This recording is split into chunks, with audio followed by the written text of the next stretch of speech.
केंद्र सरकार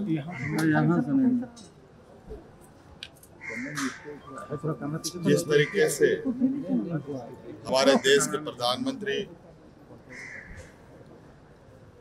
रेडियो के माध्यम से, टीवी के माध्यम से अपनी मन की बातें बोलते हैं,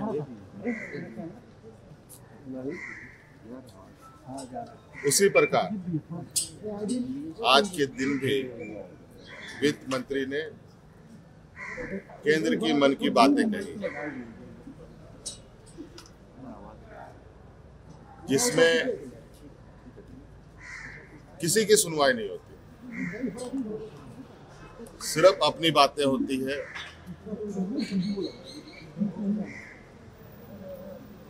और अपनी आदेश होती है।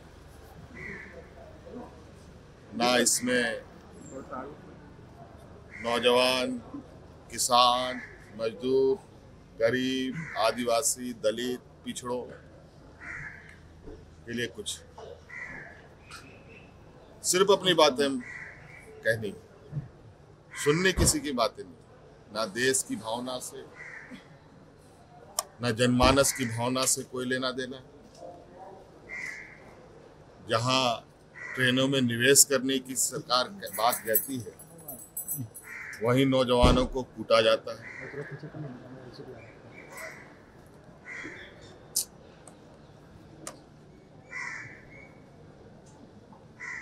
और जिस तरीके से देश की कंपनियां बिक रही हैं,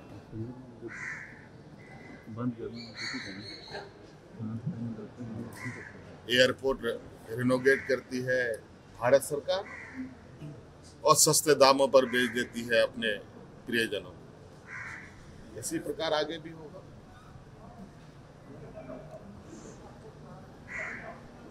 अभी इंफ्रास्ट्रक्चर में बजट बढ़ाने की बात कही गई है, साफ तौर पर दम भर लेन देन की बातें होंगी। LIC बिकने की कगार पर, बहुत जल्द आपको इसकी सूचना भी मिलेगी।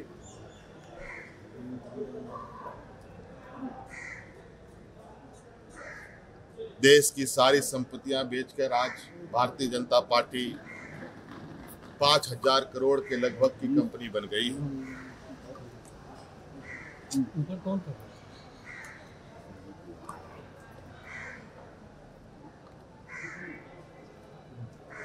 ये बिल्कुल प्रधानमंत्री जी की मन की बात की तरह है।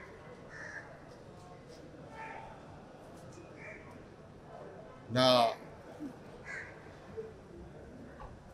जनमानस के मन की बात सुननी है,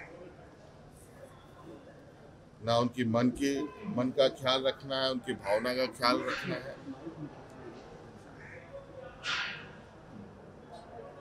ना किसी भी तरीके का देश की भावनाओं का सम्मान। तो कुल मिला जुला कर स्टेट्स का एलोकेशन बढ़ाया नहीं गया। जो अनुदान केंद्र सरकार और राज्य सरकारों के बीच में आर्थिक सहायता के रूप में मिलता रहा है, वो अब कर्ज देंगे राज्य सरकारों। 50 साल तक अब ऋण के तले राज्य सरकारों को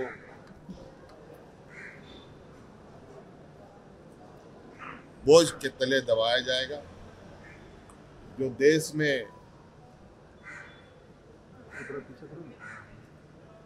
वित्तीय संघीय ढांचा का व्यवस्था रहा है, वो अब बहुत जल्द समाप्त होगा। सर, GST का कलेक्शन बहुत बढ़िया हुआ और स्टेट जो है तो शेयर क्या आप लोग एक्सपेक्ट करते हैं कि भारतीय जनता पार्टी का GST का क्या हाल है, जरा पता करिए।